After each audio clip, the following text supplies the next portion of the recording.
Hi guys, welcome to the channel. In my last video, I answered a viewer question on how to fix a blown out sky in Pixelmator Pro. I thought it was a good idea to show the same process, but this time using an iPad with Affinity Photo. So that's what I'm gonna do in today's video. Before we start, don't forget to like this video and subscribe to the channel by clicking on that red bell below. So let's get right into it.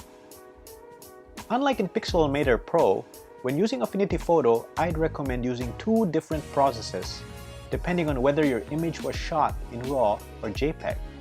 Why, you ask? Well, the reason will be clearer in a moment. So let's fix the blown out sky on a RAW image first. Notice that once you open a RAW image in Affinity Photo, it brings you to the Develop persona, which includes all the controls for editing the RAW image.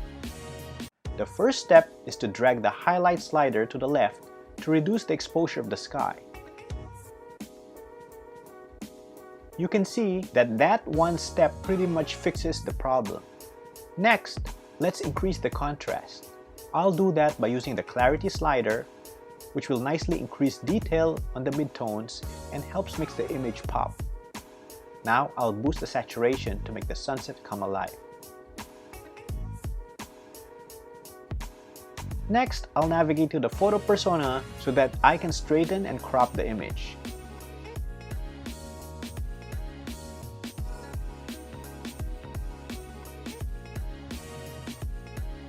So there you have it. Here is the before and the after. So that was the process for RAW. Now on to the JPEG. So here's the same image but in a JPEG format. Now unfortunately, Affinity Photo's highlight slider doesn't work as well with JPEG as it does with RAW. Let me demonstrate. I'll tap Adjustment Studio, then I'll tap Shadows and Highlights, then I'll drag over the highlight circle to the left. The result, as you can see, is rather muddy looking, and it's really unfortunate because other competitors like Lightroom do a better job with this. By the way, if you want to learn how to edit with Lightroom Mobile, do watch my beginner's video. I'll place a link on the description. So instead of using the highlight slider, I recommend the following longer process. The first step is to select the overblown sky. So I'll tap Selection Persona, tap the Commands button, tap Select Tonal Range, then tap Select Highlights. So when you use Tonal Range Select Highlights option, your image is analyzed and all pixels which fall into the highlights category are included in the selection. Don't worry if the selection is not perfect, we'll refine any imperfections later. Next, tap Adjustments,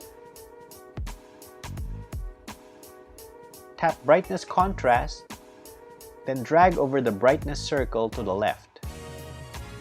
Notice that only the selected portions of the image are affected, and it nicely exposes the sky, bringing out color and detail. While we've got the sky selected, let's adjust the contrast as well.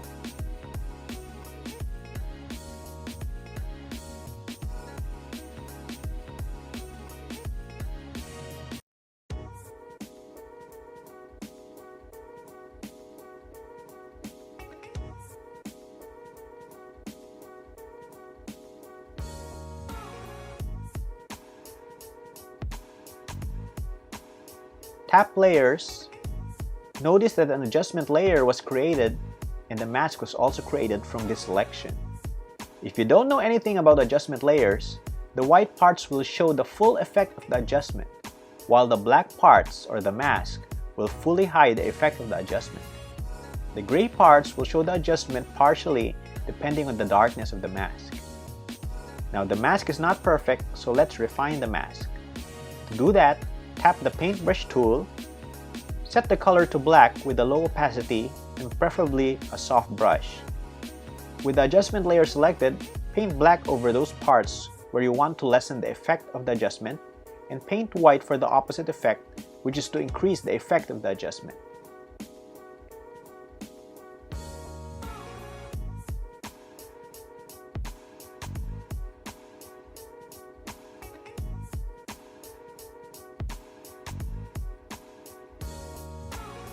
So there you have it. Here is the before and the after.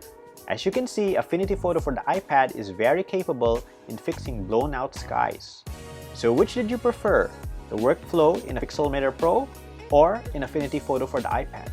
Do let me know in the comments. Also, if you have more editing questions you'd like me to do a video on, do put that down in the comments as well. And please don't forget to subscribe for more videos.